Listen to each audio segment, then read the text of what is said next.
17.7 horsepower na makina na mayroong bigat na 108 kilos lang. Yan na yung buong motor 108 kilos. All alloy chassis na siksik sa mga tech and safety features. Kaso nga lang, bago lang siya ngayon sa market. Ngayon, ang pinakamalupit na tanong na bumabagabag sa utak ng mga Pilipino, mag-stick ka ba sa nakasanayan o susubok ka sa bago? Sa tingin mo, panahon na bang bumili ng Zontes 150X? Reviewin natin to ng isang mabilisan. Meron siyang 149cc na makina na single overhead cam, 4 valves with 17.7 horsepower and 15.5 Nm of torque. May bigat na 108 kilos na gumagamit naman ng conventional CVT. And yes, siya lang yung bukod tanging gumagamit ng all-alloy frame. Kumbaga sa mabilisang sabi stock pa lang nito, naka-alloy chassis na pare. Meron siyang dual ABS, front and rear, traction control, TFT panel, tire pressure monitoring system with 12 liters of fuel tank, an estimated fuel consumption of 47.6 kilometers per liter, na mabibili mo sa halagang 169,900. Pero may promo sila. So ngayon ay 149,900 na lang sa mga unang geget ng Zontes 150X. So kung nagpaplano kang gumit nito ngayon, ewan ko lang kung meron pa silang promo ha. Check nyo na lang kasi na-release na to ngayon sa Pilipinas. Marami na nito, parang mga 10 mahigit na yata yung ganito ngayon. Okay, sound check natin. Zontes 150X. ECG, sound check.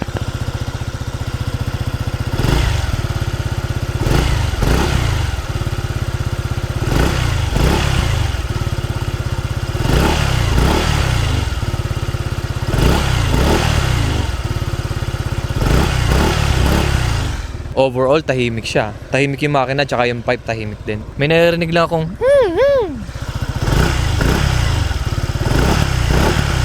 pero normal lang yun ha, relax lang kayo. Tahimik. Alright. Okay, mabilisang ikot tayo dito sa Zontes 150X. Unahin muna natin tong headlight. Pare, ang angas ng pagkakagawa ng headlight. Alam niyo yung design nito, futuristic Very futuristic yung design nito. Huggies X na daytime running lamp, na LED na. Lahat na nakikita nyo yung ilaw dyan guys, LED ha. And tinan nyo yung headlight niya mismo. Mga naka-projector lamp. Diba? Okay, yan. Kung mapapansin nyo, lahat ng ilaw niya LED. Ayan, ito yung low beam. Yung high beam naman, yung dalawa nasa taas. Ayan. Ayos, ang liwanag niyan, men. Mamaya, tinan natin yung paggabi. Yung signal light natin nandito sa gilid ng fairings niya. Ayan, LED rin. Kakaiba yung tunog ng relay niya, parang batong pinag-uumpog. Pakinggan nyo. Yung design naman ng mismong motor, kapag inikutan mo siya, puro siya patilos. Pointy siya. Pointy na futuristic. Meron din siya mga provisions dito para sa mga dashcam yata ito, ang alam ko. Sa mga motorcycle dashcam. Ang alam ko, pwedeng lagyan yan. Also, ito rin yung kulay na parang ma-brown siya sa paningin Parang matte brown na matte gray na light gray. Hindi ko maintindihan guys. Pero maganda yung ginawang accent sa kanya kasi meron siyang touch of orange and black. Sa tingin ko, kung wala yung orange and black, mawawalan na ng character yung mismong itsura ng motor Kumbaga para siyang cherry on top. Yung mga orange accents na yan. Ganda niyan. Meron din siyang visor dito na maliit lang. Na saktong-sakto lang. Meron siyang vent din dito. Natagusan din dito sa loob. Okay, pag umikot ka naman dito sa mismong manibela mo, ayan ang makikita mo. Okay, klarong-klaro naman syempre yung mismong panel niya. Kitang-kita kasi naka-TFT panel tayo dyan, mga pare. Pwede mong baguhin yan, pero mamaya ako napapakita sa inyo. Naked handlebars, and then yung switches niya is combination ng black and red. Ang ganda talaga pag meron touch of red, no? Kamote switch, pare, meron. Ito yung mga buttons niya sa kaliwa, yung set, tsaka mode. Ito lang dalawang pindutan na to ang gagamitin mo para ma-navigate mo yung panel natin. Yan. Alam nyo, medyo nalilito nga ako dito Medyo nalilito ako sa pindutan na to. Kaya it takes a lot of time para ma-master nyo yung pindot. Kasi ito yung okay, ito rin yung back, and then ito naman yung mode. Ito yung mag-i-scroll dyan, kumbaga. Pang-scroll siya, tapos ito yung okay and back. Medyo mahirap siyang kapain, ha? Dito naman sa switches natin, nandito naman sa bandang itaas yung flicker natin ng high beam and low beam. Pag ganyan, naka-low, ito passing light. And then pag pinush mo naman, high beam yan. Dito rin yung switch ng seat natin. So kapag naka-on, yung ignition mo, buhay ang panel and all that. Pag pinindot mo yung seat, yun, pipitik yan. Pero mamaya na natin bubuksan yan. Dito rin yung turning signal light switch natin. Left and right. Busina. Malakas yung busina niya. And then yung handlebar niya ay napakakapit with Zontes text dyan. Makapit siya. Sarap niyang hawakan, malambot. Meron din ditong logo ng Zontes. Para malaman mong Zontes talaga yung dinadrive mo. Dito sa handlebar meron, dito meron din. Saan pa kaya natin makikita yung iba? Dito naman sa bandang kanan, dito naman yung ignition switch natin and starter button. Nandito rin yung idle start and stop switch natin. Akala ko starter yan nung una, madalas ko yan napipindot. Pero idle start and stop switch yan. Ito yung mismong starter natin. Pag gusto mong i-start, baba mo lang and then baba pa ng isa. Habang nakapisa yung preno. It takes a lot of time din para masanay ka rin dyan sa switch na yan. Kasi pag i-off mo siya, ilo-long press mo siya. Yan. And then, one thing worth mentioning din na kapag naka-off yan, tapos iniliko mo, manibela mo, ay automatically maglalak yan. Tada! Hindi ka na makakagalaw. So, ayun lang. Dapat alam nyo yun. So, kapag i-on mo naman, pagdala mo yung susi, syempre. On mo lang yan. Ay, sorry. Ayan, katulad yun, di ba, nilong press ko. Yun yung nakakasanayan ko lagi. Di ba, on lang natin. Pindutin lang natin pataas. Pataas ha, pataas. One click. And then, unlock na yun. Di ba? Medyo nakakalito lang guys kasi pataas yung switch on niya tapos pababa naman yung starter. Alam naman natin di ba madalas puro pababa lang ng pababa pag i-on mo. Pag magi-start ka, pag naka-off, ayan, pag naka-off siya, ayan, syempre may alarm system din yan. Pag naka-off siya, on mo muna pataas. One click. Okay, bago mo siya ibaba, mag-on na yung panel natin. And then tsaka mo siya ngayon i-start. Okay, sana nagigits nyo yun. Okay, same din, syempre, yung grab bar natin, may Zontes na text. Maganda rin yung side mirror, naka-conventional na stem na bakal. Okay, very sturdy and maganda naman yung design niya, malaki. Malaki enough, hindi siya awkward tingnan sa motor, maganda rin yung pagkaka-design. And as you can see, disc brake tayo sa front and rear. Small detail, meron siyang cutout dito na kapag natumba yung motor mo o nasemplang ka, mapuputol yan, dulong yan. Hindi yan mabebend para hindi masira yung buong assembly ng preno mo. So, good thing yan. Small detail pero goods yan kapag maglo-long ride ka. Ganon din sa kabila. Meron din yan. Sexy lang talaga ng handlebar na naked, no? Okay, dito naman sa mga compartments natin, malaki yung compartment niya, ha? Dalawang compartment na malaki yan. Isa, dalawa. Okay, 90% identical sila. 90% lang, ha? Dito nga pala yung susi natin. Yan, malalim siya. Marami na rin kayo malalagay dyan. Try natin to. Itong bote. Kasyang-kasya. Maluwag pa. Marami pa kayong pwedeng ilagay dyan. Also, dito sa kabila, okay, nandito naman yung charging port natin. Ayun, no? Meron siya dyan. Nakatago lang, pero meron siya dyang Type-C port. Okay, nakatago lang yan dyan sa loob. So, kung may charge kayo, meron din siyang weatherproofing, ha. Ayan, meron din siyang cover dyan na rubber. Huwag nyo kakalimutan yan na takpan. Pero I think kahit hindi naman matakpan, hindi naman siya basta-basta mababasa. Ayan, may butas din siya doon, no, para pag may pumasok na tubig, may lagusan. Dito naman, yung gas lead natin, kapag naka-on naman yung switch na yan, kapag naka-on na yan, yung ignition nyo, naka-on na yung panel, sungkitin mo lang yan. And then magbubukas na yan. Diba? Ayos, no? Tapos kapag tapos ka na, pupush mo lang. Ayan, diba? Ang galing, no? Pag naka-off yan, hindi gagana yan. Off natin. Hindi siya gagana. Hindi siya gagana kapag naka-off, ha? Ang galing, no? Lahat dito, puro electronic na yung mga switch. Hindi na siya yung basta-basta mano-mano. Okay, on natin. Yan. Ayun, mabubuksan mo na siya. Diba? Meron siyang mga rubber na ano dyan, pang weatherproofing din para hindi pasukin ng tubig.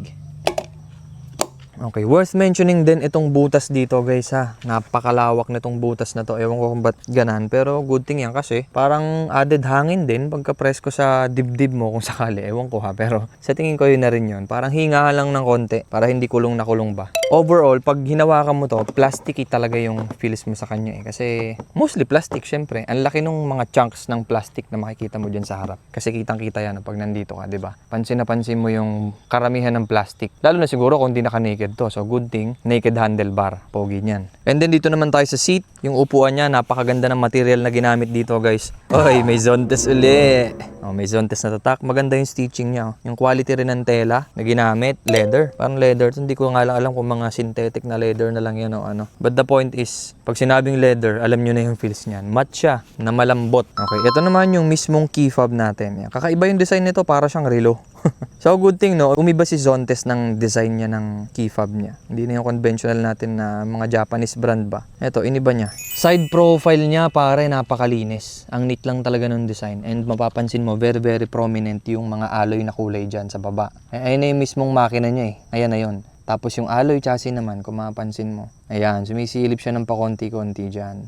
Alloy yan, all alloy chassis yan. Though may napansin lang ako na medyo nakakabahala dito, masyadong exposed tong part na to. Ayan, masyado siyang exposed eh. Yan, kung mapapansin nyo, malapit na siya dun sa gulong, di ba? Significantly malapit na siya. Ganon din naman yung design yung mga ibang scooters, pero parang napansin ko lang dito, or kapansin-pansin lang na may kababaan yan. Also, yun din yung elbow, tanaw nyo naman, di ba? Okay, sa side profile, napakalinis. Though ito lang medyo hindi ko nagustuhan dito, no? Kasi glossy to. Maganda sana kung ginawa na rin nilang matte yan. Kasi itong glossy na to, very gasgasin yan. Nandyan madalas dumadaan yung mga paapaan natin, di ba? So, gasgasin yan. Over time, mapapansin nyo, maraming gasgas yan. Malawak din yung position ng paa natin dito, may relaxed position tayo, pero itong part na to, medyo hindi ko siya nagustuhan kasi putol siya, so feeling mo dito minsan parang malalaglag lagi yung paa mo, so most recommended kung laging nandun yung paa mo. Yun lang naman, small detail, pero overall hindi naman siya problema, napansin ko lang. Yung side stand din natin ay kakaiba, alloy siya ha, alloy na side stand. Ewan ko lang kung alloy ito na puro talaga ha, o coated lang na bakal, pero sa tingin ko alloy ito eh. Pero ang ganda ng design niya, siya lang gumamit ng ganyan na design na stand, kakaiba sa mga small cc natin. Siyempre may side stand kill switch din yan. Ayos no. Yung apaka naman ng angkasa natin, meron siya mga grooves. Pampakapit yan para hindi dumulas yung paa ng mga angkas nyo. And meron siyang design dito na parang vent. Well, vent talaga siya, pero I don't think na masyado siyang significant pagdating sa makina. Pero added design kumbaga. Zone test design sa Gedli. Sa kabila ganun din. Ang ganda talaga nung accent ng orange, no? Bumagay. And then yung grab bar natin dito, parang top box ready na siya. Ayan o, kaya very very prominent. And lagi sa mga lumalabas, pansin ko lang, ginagawa niya lang top box ready. Para sa akin, kahit wag ng top box ready. Pero anyway, kung gusto nyo top box, magkabit ng top box ready na yan. Taillight natin, ayan, napakaganda ng design sa puwet, no?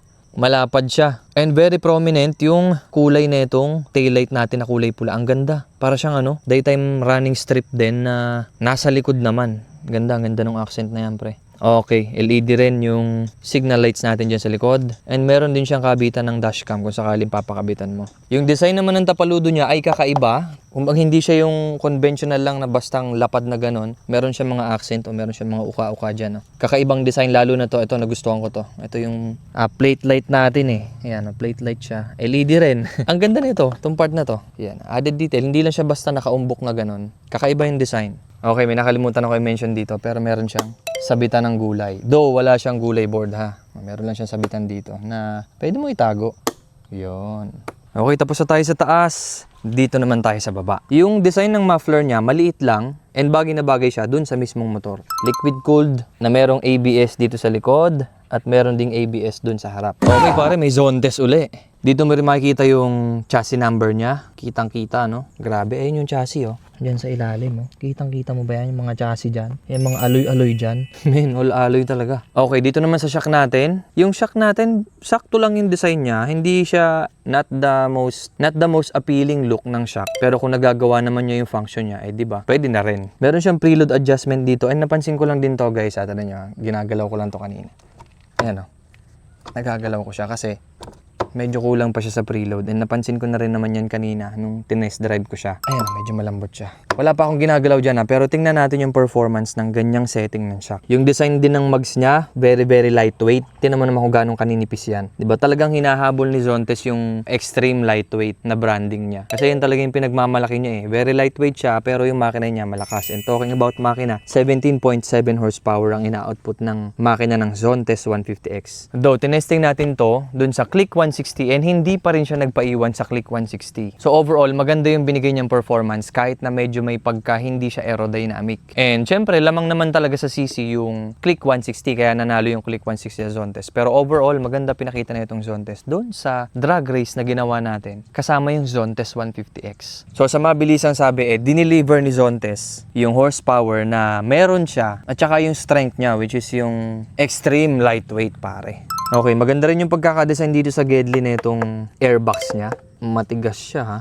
Uy, pare may Zontes ulit dito oh. Yung CVT cover natin. And mapapansin nyo rin to, pero maganda yung design ni Zontes dito kasi sa malayo hindi mo mapapansin eh. Pag tinutukan mo siya, mapapansin mo na nandito yung extended niya na U-box. Ayan, medyo nakalawit na siya dyan to maximize yung laman ng U-box natin dun sa loob. And talking about the U-box, on natin. Pinutin natin yung seat. Ayan. Narinig nyo ba yung mga switches? Snappy siya, no? Worth mentioning din itong damper niya. Mechanical damper yan, ha? Tanong mo, ha? Diba? Hindi siya biglaang sumasara and hindi rin siya biglaang bumubukas. Biglayin natin. May damper talaga siya, guys. And kapag inangat mo ng biglaan, automatic mag-on yung hazard mo.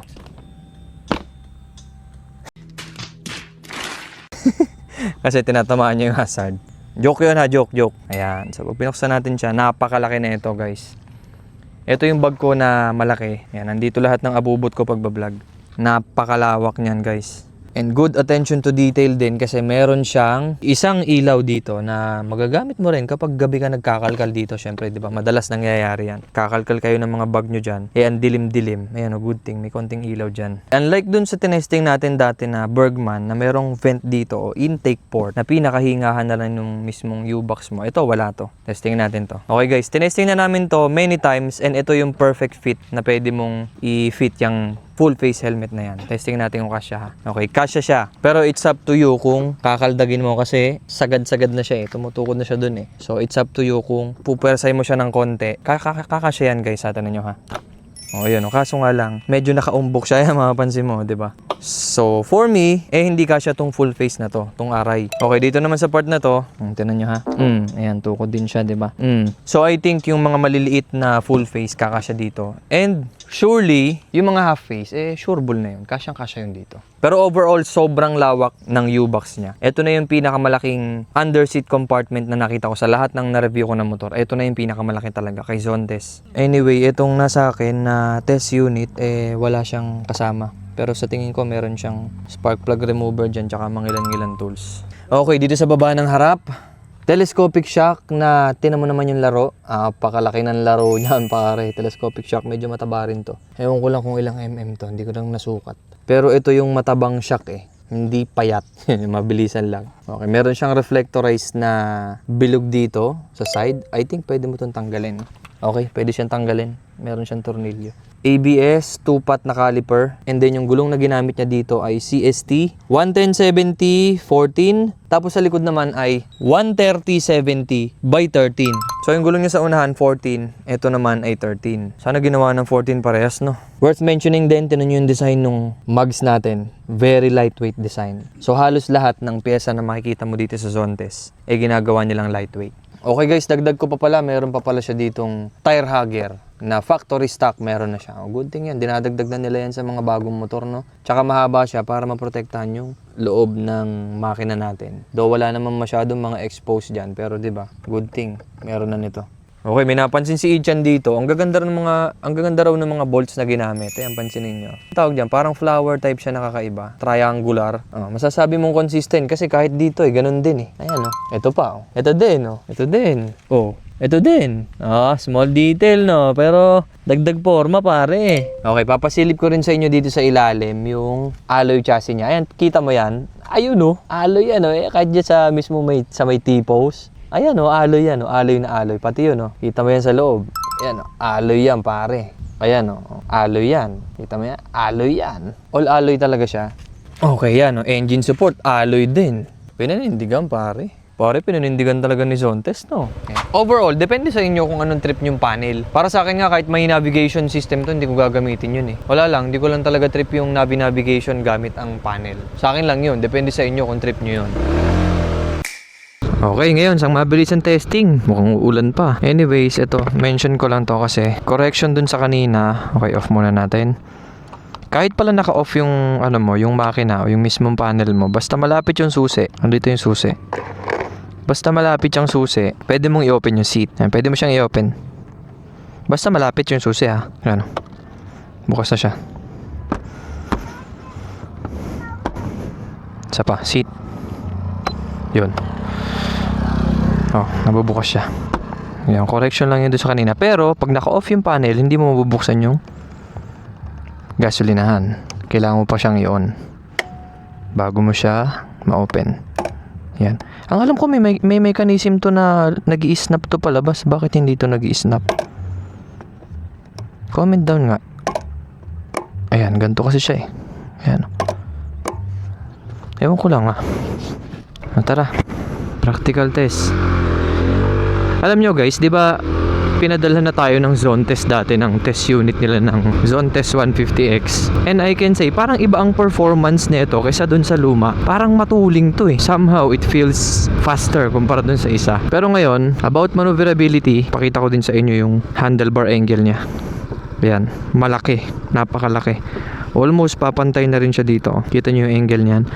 Maganda yan sa maneuverability, lalo sa mga city driving, singit-singit ka. Goods yan. And magaan siya. Ikaw ba naman? 108 kilos lang eh. Napakagaan itong scooter na to. Okay, dito natin to testingin ng suspension kasi I think ito yung better testingan ng suspension kaysa dun sa highway. Ito, kung mapapansin nyo, may mga lubak na malalalim and very uneven siya. Bibilisan natin ng konti. Dito, malubak dito ha. Tinan kung aalugin ng bitok ako dito. So far naman, mukhang okay naman siya. Ito, may mga malalalim dito. Ayan. Boom. Okay. Hindi naman. Okay naman siya. Okay. To tell you the truth, yung front niya maganda laro. Sa likod, hindi gaano eh. Ang lakas ng preno, grabe. Okay, try natin yung preno, front and rear. Sagad.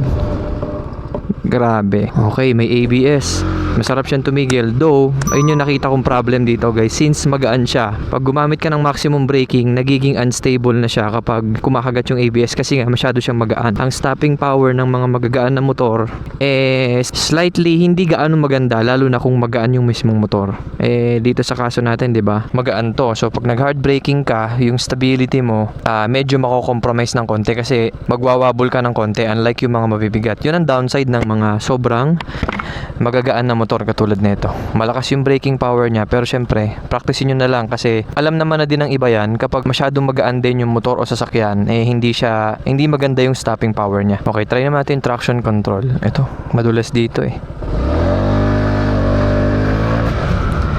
Okay, handles pretty well. Responsive yung niya, traction control. Given na siksik talaga to sa mga features. So try ko yung braking dito sa madulas. Ayun, kahit madulas kayang-kaya pa rin niya. Puro buhangin yan. You got the point. The best part about this motorcycle o scooter, marami siyang safety features talaga. Hindi ka kakabahan dito eh. Sumagad ka ng preno, ganyan. Ewan ko kasi ako medyo magaan-gaan pa ako. Pero typically, pagka mga gantong klase ng motor, malalaking tao bibili nito eh. Ayun. So yung front suspension niya, maganda laro niya. Pero sa rear, medyo may pagkamatigas siya. Though, kaya niya namang i-handle yung mga bumps na malalalim. Pero nasa matigas side siya. Tapos yung mismong motor, magalaw siya. Mararamdaman mo yung pagkagalaw ng motor kasi nga magaan to eh. Yun naman din ang downside ng sobrang gaan. Talagang damang-dama mo yung bawat movement nung pag ina-absorb ng shock absorber mo. Damang-dama mo siya. Pero not in a bad side Kumbaga ramdam mo lang yung feedback ng motor kasi magaan. Unlike yung mga mabibigat. Yung mga mabibigat kasi mas nagtatrabaho dun yung suspension eh. Unlike dito, talagang yung suspension very lightly lang niyang nakukuha yung impact kasi nga magaan tong mismong motor. So yung mismong motor gumaganong-ganon. Alam niyo na yung tinutukoy ko. Overall, malakas yung makina Okay, acceleration power niya, alam nyo guys, siya, gusto niya laging hagot. Yun yung karakter ng makina nito. Itong zone test, ewan ko ayun, napansinin yung RPM mo, lagi siya nasa 6,000 RPM around. High revving, kumbaga, yung sarap niya kasi nasa around 6,000. Ngayon, kung sa speed, I think hindi kayo kukulangin dito kasi napakagaan talaga niya. Ma-accelerate talaga siya, hindi mo mamalayan, magwa 100 ka na. Medyo may pagka-sluggish lang siya dun sa full stop and then babaunan mo kasi RPM muna siya bago humila. Alam niyo yung feeling na parang magaan yung bola. Ayun, parang ganun yung feeling pero hindi ko alam kung magaan ang bola nito or something like that. Kung ano yung mga clearances nila, kung ano yung mga ginamit nilang RPMs ng mga springs and all that, di natin yun alam. Pero ang gusto nito, laging RPM muna. Galit na galit siya lagi. Tapos nagustuhan ko rin yung feeling dito sa likod na upuan, yung sa may sandalan ng puwit mo kasi saktong-sakto siya sa Filipino height. Also yung relax position dito sa apaka natin sa may bandang harapan, saktong-sakto din. Maganda siyang patungan kapag nangangalay ka na. Pag medyo short nga lang hita mo, hindi ka naaabot. Pero sakto lang naman sa akin. Ano, but yung feeling still remains dito sa may bandang paa, yung sinabi ko sa inyo na parang feeling nalalaglag, nandun pa rin siya. Pero abante nyo na lang ng konti siguro para hindi nyo maramdaman. And talking about the makina naman, napakatining ng makina. Nakakagulat yung mga gantong brand na bagong nilalabas sa Pilipinas no. Ang alam ko, ito pa lang ang lumapag dito sa atin na Zontes Zontes 150 ha. Ngayon lang to lumapag pero yung makina niya kasi napakapino. Walang vibration. Kita nyo naman sa manibela walang vibration, side mirror walang vibration, sa arangkada walang vibration. Nakaka-amaze lang kasi binibigla tayo ng mga gantong klase ng brand. Tapos dinadaig pa nila yung mga Japanese brands kasi inuunahan nila sa mga technology, yung mga special features dinadagdagan nila So talagang i-up na nila ang game ngayon sa mga susunod na lalabas na scooters, no? I don't know. Pero para sa akin napakaganda ng panel and all the technology. Nga lang hindi talaga ako fan ng navigation system. So para sa akin plus yon, might be sa iba plus points kasi meron tong navigation system dyan at saka screen mirroring. Pero for me, siguro kahit wag na. Sa akin lang naman kasi hindi naman ako mahilig sa ganun. Okay, so ngayon guys, ikot lang ako. After testing yung performance na overall nitong motor, meron tayong mga major na pag-uusapan. Mga serious matters to Serious matters to kung sakaling nagbabalak kang bumili nitong Zontes 150X. Number one concern ko, while driving, pag high speeds ka na, yung mga bumps sa karsada na hindi mo ine-expect, pag mabilis ka na, mga around 100 plus ganyan, pag na-bump ka o nayugyug ka, medyo nagiging unstable siya. Yan naman ang downside talaga ng extreme lightweight na motor. Talagang mawawalan ka ng stability kapag sobrang bilis na. So, I do not recommend itong Zontes 150X kung top speed ang gusto nyo. Hindi po pwede. I mean, pwede siya pero it's up to you. Also, sa hangin din, dama mo pag hinahangin ka, nagsusway yung motor. So, ayan. Kasi kanina may dumaan na bus sa akin. Na ganun ako nasway ako Sa motor talaga, merong mga downsides tayong tinatawag. Hindi po pwedeng makuha mo lahat yon. So, lightweight na scooter, pero sinakripisyo mo naman yung stability. Stable siya, don't get me wrong, stable pa rin, pero much stable yung mga may kabigatan ng mga scooters. Try natin mag 0 to 100 dito. Sabi muna tayo. Okay, 0 to 100 tayo. Let's go.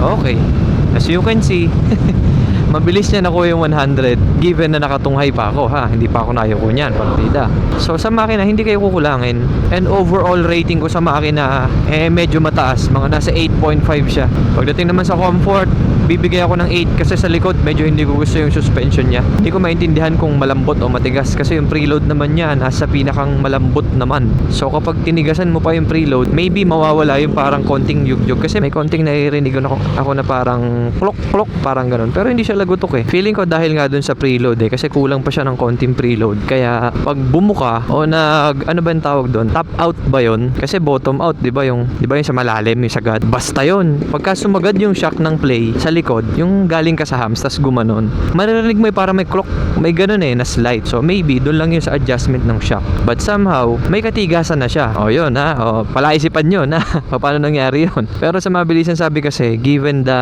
adjustments, kahit tigasan mo pa to, may siyang clock, mayroon siyang konting ganun kasi siguro gawa nung clearance na nakita ko kanina doon sa may shocks. Pero overall, maganda naman yung absorption niya kasi kaya niya yung mga matitigas na bumps, lalo na siguro kung may sakay dito. Kaso nga lang, for me, hindi gaanong komportable yung likod na shock. Sa front, wala akong reklamo. Parang maganda yung distribution ng shock absorption sa buong motor. Kasi alloy chassis, pag gumalaw yung unahan, parang buong motor gumagalaw na kagad Kasi very very lightweight siya. Apektado siya sa mga changes na tatamuhin mo sa karsada. Yung mga lubak, hangin, butas, yugyog. Ayan, daman-dama mo. Kasi magaan yung motor Okay guys, kumusta naman kapag gabi na?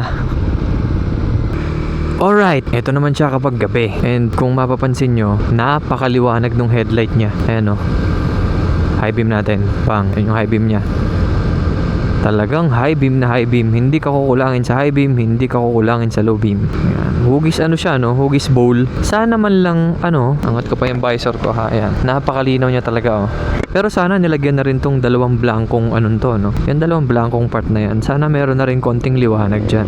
Pero all in all ha, maliwanag na siya, wala na ako reklamo dyan. Sana lang may added na ganun. Sa lighting nito, 9.5. Napakalinaw. 9.5 kasi yung 0.5 yung etong side na to. Kasi malaking bagay din na nakikita mo yan, yung part na yan. Maarte na kung maarte, pero for me sana kita yung dalawang ano dyan sa Gedli. Sana may konting pasabit dyan sa Gedli. Siyempre, lalabas tayo sa maraming dumadaan. Ikutan natin tong kanto na to. Dito, maraming dumadaan dito. So, maraming may ilaw. Makikita nyo kung ganong ka-bright yung ilaw niya kumpara sa ibang mga nakakasalamuhan natin. Ayan, o, diba? Ang liwanag, kitang-kita pa rin, no? Diba? Ligo tayo dito.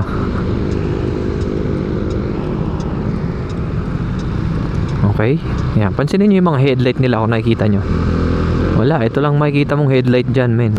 Ligo tayo dito. Ayan, no, naka-MDL pa to, yung salubong natin, no? Pero mas malinaw pa rin to sa atin. Para siyang naka-violet na eh. So, stock na ito. Wala ka na i-upgrade unless gusto mo sobrang liwanag. Ayan. Ito. Napakaliwanag dito pero tinan mo yung ilaw natin. Tanaw na tanaw mo pa rin. Diba? So, ganun siya kapag gabi. Palta natin ng panel. Ayun, meron talaga siyang minaramdaman talaga akong lumalagotok. Palta natin. Interface. Okay, dito naman tayo. Yun. Yan. Okay. Yan. Ayos yan. Fuel range. Ay, mali. Yan. Back natin. Yan. Odometer natin. Yan. Fuel range 213 kilometers.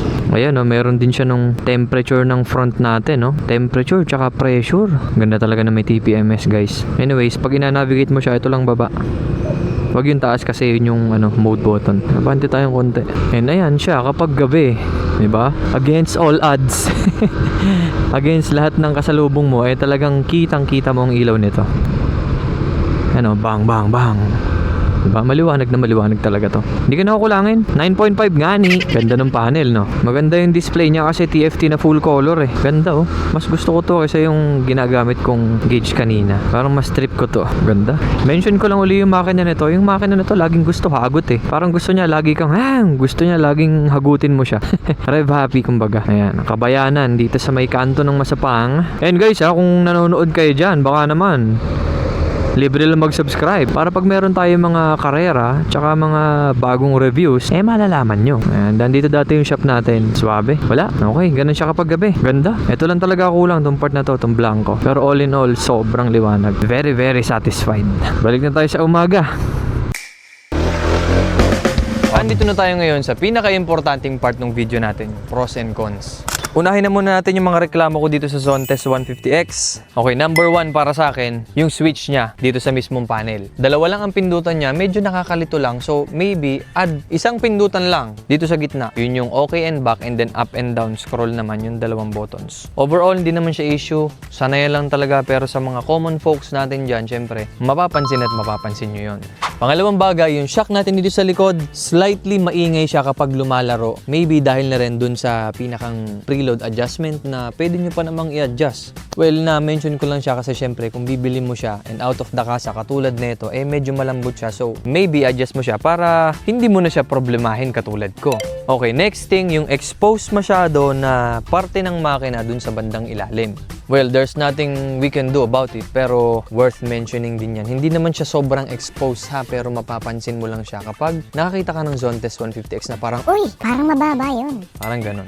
Though, ang ground clearance naman nito is talaga namang medyo may kababaan ng konti kasi 130mm lang siya. Enough naman na, pero syempre, alam nyo naman tayo mga Pinoy, gusto natin pambaragan yung mga motor natin, ingat-ingat ha. Okay guys, ito, another thing na hindi ako nakapansin, kundi yung angkas ko. Si Icha niya nagvi-video at saka si Dane, nung inangkas ko siya dito, napansin niya na yung pwesto ng angkasan medyo awkward at sasabit ang hita mo dito sa mismong fairings niya sa gilid. Kasi malapad talaga ang design ni Zontes. And by the way, ma-mention ko lang din, bulky ang design niya, bulky yung mismong motor. Parang pag tinabi mo siya sa X-Max, almost magkalapit na sila ng size. So bagay na bagay talaga to sa mga tropa natin na gusto yung malaking motor o may pagkabrusko. Though yun nga lang, sasabit dito ang hita mo. Ang position mo daw lagi, dapat kang bumuka ka ng buka ka kapag aangkas ka kasi didikit daw talaga siya dito. O medyo nakakairita, sabi ni Dane. Another thing, small detail lang ito. Itong apakan dito, medyo nag-bias lang sila pagdating sa design. Design-wise, sobrang ganda and sobrang astig tingnan. Pero kapag ginagamit mo siya, mapapansin mo na parang, uy, nalalaglag yung pa ako. Parang ganun. Pero hindi siya bad ha. Kasi meron naman siyang relax position. May isa pa, itong glossy part dito, maybe gawin na lang sana nilang matte din, no? O kaya, lagyan na lang ng mga decals, parang ganun. Kasi parang masyadong prominent yung pagka-glossy niya. And pag yan ay nagasgasan ng pakonti-konti over time, mapapansin mo, kitang-kita mo yun dyan. Gasgas na gasgas talaga yan. Mabilisan sabi, gasgasin talaga yan. Okay, ito na yung isa sa pinaka-controversial at marami nagdududa dito sa Zontes 150X. Yung all-alloy chassis natin. Ngayon, makukonsider ko ba yan as cons o pros? Para sa akin lang ha. Nasa gitna lang siya. Pag-usapan natin, halika. Okay. Number 1 pros, very lightweight. Pangalawa, astig tingnan. Yun lang. Wala nang iba pa. Hindi naman makukuha ni Zontes yung branding niya na ultra lightweight o extreme lightweight kung hindi lang dahil dun sa all-alloy chassis na yun. And some other parts na talaga namang lightweight. Ngayon, dito naman nagdududa yung iba kasi sabi nila, ay alloy, sirain yan, mahunayan. Diyan kayo nagkakamali. Kasi sobrang tibay niyan. In fact, marami silang testing na pinakita na pinagbabangga nila o winaluwal talaga nila itong alloy chassis na to. And nakasurvive siya. Marami siyang standards na dinaanan bago siya i-release. So sa mabilisan sabi, matibay yan. Ngayon, the downside of it, given na alloy chassis siya, eto naman. Ngayon, ang problema sa alloy chassis, once na may masira o na-aksidente ka, may times na nabaluktot yan, merong nag-crack or something like that, hindi mo siya basta-basta mare-repair katulad ng mga bakal na chassis. Yun lang ang nakikita kong downside. Kung sa tibay, walang problema sa tibay, matibay kung matibay ito. It can go head-to-head sa mga bakal or maybe it can surpass pagdating dun sa mga testing ng mga crash test, mga ganyan. Baka masurpass niya pa yung bakal chassis natin o yung conventional natin na chassis na ginagamit sa mga motor. Ngayon, yung number 1 concern ko lang din dito, what if magkaroon ng sira? No choice ka kung hindi ipa-repair yan sa talagang magaling, which is kokonti lang. Kokonti lang kasi mga nagre-repair ng mga alloy ngayon sa panahon natin ha. Hindi lahat nakakapag-repair ng alloy. So, yun yung number 1 concern nyo na what if masira yung chassis, mahirapan kayong pagawa. O kaya naman, mahirapan kayong maghanap ng replacement. Pero, yun din naman ay case din na nangyayari sa mga nakabakal. Diba, gets nyo yung point ko guys? Bihira lang din naman masira ang mga chassis ng mga motor natin unless ma-aksidente ka ng sobrang wild. Baka nga hindi mo na ipagawa yung motor mo. So, yun lang. Just my 2 cents about sa mga nagsasabi na sirain or what if pag nasira o yung may mga issue pagdating sa alloy chassis ng Zontes 150X. Pag-isipan nyo mabuti. Okay, lastly sa mga cons natin, and maybe ito rin ang reklamo ng iba, spare parts. Alam naman natin na lagi nilang sinasabi or lahat na lang ng review ng Zontes or lahat ng mga nakikita nyo na testing na ginagawa kay Zontes, sinasabi nila lagi yung mayroong counterpart sa mga brands natin like Honda, Suzuki, Yamaha, and many more. Lagi nilang sinasabi na meron siyang counterpart o kumbaga parang pwede mo siyang ipalit sa mga ibang brands natin o ibang model na mga motor like Suzuki, ganyan ganito, like Honda, mga ganyan. Madalas Honda yung tineternuhan ng mga spare parts nito, yung mga piston, mga ganyan. Honda yung nagfi-fit So for me, mas maganda sana kung meron talaga si Zontes na spare parts na kanya lang. Kasi iba pa rin yung talagang, oy, ito, design ni Zontes. Zontes din yung kakabit ko. Oy, kailangan ko magpalit ng taillight. Kailangan ko magpalit ng mga ganito. Kailangan ko magpalit ng sigunyal. Ano nga hanapin ko? Zontes hanapin ko. I don't know, pero siguro para sa iba, importante yun. Kasi what if, di ba? Gusto mo ng peace of mind. Na gusto mong bumili ng ganito, may nakapagsabi lang sa'yo, pare, subukan mo kaya ang sigunyal ng Honda. Ikaw, magdududa ka kasi syempre, what if bumili ako ng sigunyal ng Honda tapos hindi naman mag-fit, di ba sayang? So, yun yung aabangan natin kay Zontes kasi yan din yung isa sa mga cons ng pagbili ng mga gantong klase ng brand ng motor natin, which is like Zontes, mga ganyan. Bago lang sila. So, they always need to prove themselves na itong motor na to ay tatagal talaga at itong motor na to ay madaling hanapan ng pyesa. Only time will tell. Alam niyo naman ako guys, wala naman akong Zontes. Pero good thing na binabaan tayo ni Zontes ng gantong klase ng motor na napakaganda. So only time will tell kung anong mga possible issues niyan, anong mga fit dyan na pyesa. By that time, maybe siguro marami na rin siguro ang users ng Zontes 150X. Tulad nga lagi ko sinasabi sa inyo, only time will tell. Dagdag ko na nga rin pala, syempre, since konti pa lang din ang Zontes na motor dito sa atin sa Pilipinas, medyo mahihirapan kayo kung sakali na disgrasya nyo yung Zontes, kailangan nyo ng bagong fairings, order kayo kay Zontes mismo dito sa Bristol. And alam ko, yung mga ibang tindahan natin, ang alam ko, pwede kayo umorder like kay Kuya Juan, yan, kay Motor ni Juan, pwede kayo umorder sa kanila ng mga spare parts. But syempre, yung pagiging accessible nun, katulad ng mga brands na sinauna na natin, hindi to gaano magiging talamak sa market natin na marami agad kayo mabibili. Do sa Thailand, talamak na ang Zontes. Only time will tell kung kung dadami rin siya dito sa Pilipinas. So, abangan lang din natin yan. Okay, ito pa pala yung cons. Dagdag ko na lang din. Pag nakagamit kayo ng Zontes 150X, kailangan nyo talagang sanayin yung sarili nyo sa paggamit sa kanya. Kasi, katulad nun, yung pag-flick ng switch kanina, di ba? Medyo natagalan ako.